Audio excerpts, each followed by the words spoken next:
2025 թվականը կայունացման տարի Ստավկետեյեմը ներկայացրել է աշխատաշուկայի վերաբերյալ հերթական ուսումնասիրությունը։ Նախորդ տարիների համեմատ այս տարի աշխատաշուկան դարձել է ավելի կանխատեսելի եւ հավասարակշռված, զգալի աճել է ոչ տեխնոլոգիական մասնագիտությունների կշիռը։ Առաջատարի դիրքում դեռ մնում է ֆինանսաբանկային ոլորտը, բոլոր աշխատանքների 20.8%-ը այդ ոլորտից են, եւ ՏՏ-ն 20.2%, բայց այնպիսի ոլորտներ, ինչպիսիք են հեռահաղորդակցությունը, առևտուրը, ներկրում, արտահանում, արտադրություն, լոգիստիկա եւ այլն, այս ոլորտները նույնպես այս տարի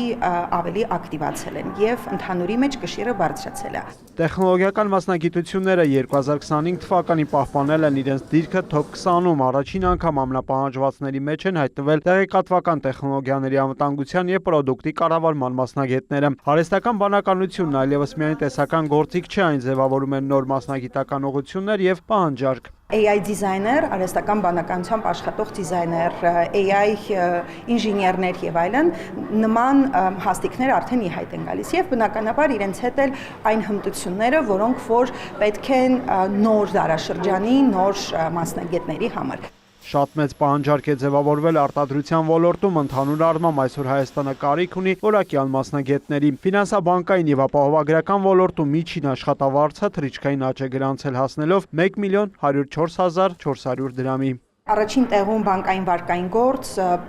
բացարձակ առաջատարն է, հետո վաճառքի սպասարկում, վաճառքի կազմակերպում, սպասարկման կազմակերպում, սա ավանդաբար միշտ երկրորդ տեղում է եղել։ Երրորդ տեղում այս տարի հաշվապահության մասնագետներն են, շատ մեծ պահանջարկ ա եղել ամբողջ տարվա ընթացքում, շատ դժվար է գտնել այդ մասնագետներին, ապա ծրագրավորման եւ մարքեթինգի ոլորտի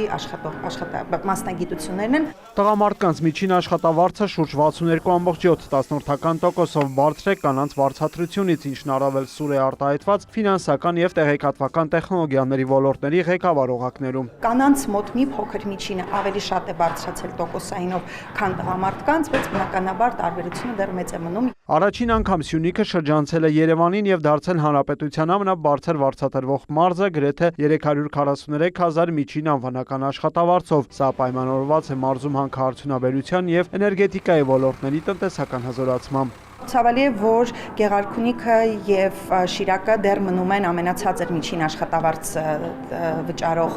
մարզերը։ Աբովյանը շարունակում է մնալ Հայաստանի ամենաակտիվ մարզային քաղաքը, որին հաջորդում է Գյումրին։ Նկատելի է նաև Մասիսի եւ Աշտարակի դիրքերի ամրապնդում լավագույն հնգյակում, ինչը վկայում է Երևանին մոտ գտնվող բնակավայրերի տնտեսական ակտիվության մասին։ Մարզային ակտիվությունն է ելի շարունակում նվազել 23-ի հետ համեմատ մենք մոտավորապես բոլոր աշխատանքների 10%-ն ունենք ընդհանրապես մարզերում։ Մեծ մասնաբաժինը պայմանավորված էր նրանով, որ Գյումրիում, Վանաձորում, Գորիսում եւ այլ քաղաքներում IT ընկերությունները բավականին մեծ ծավալ էին կազմում, հա, իրենց կրճատման եւ աշխատակիցների թվի նվազման արդյունքում սա նույնպես նվազել է։ Ժամանակի կառավարումը մնում է թիվ 1 սոֆտ հմտությունը, սակայն առաջատար դիրքեր է վերադարձել թիմում աշխատելու ունակությունը։ Զբաղվածության տեսակների մեջ նկատվում է ֆրիլանս աշխատանքների նվազում, ինչը փոխարինվում է ավելի կայուն պայմանագրային եւ մշտական աշխատանքի տեսակներով։ 2025 թվականի վիճակագրական տվյալների համաձայն Հայաստանի զբաղվածության հիմնական կորիզը շարունակում են կազմել մեծածախ եւ մանրածախ առևտրի ու կրթության ոլորտները, որոնք միասին ապահովում են երկրի աշխատատեղերի զգալի մասը։ Բրին Մկրտչյան, Աշխոտ Խաչատրյան, լուրեր։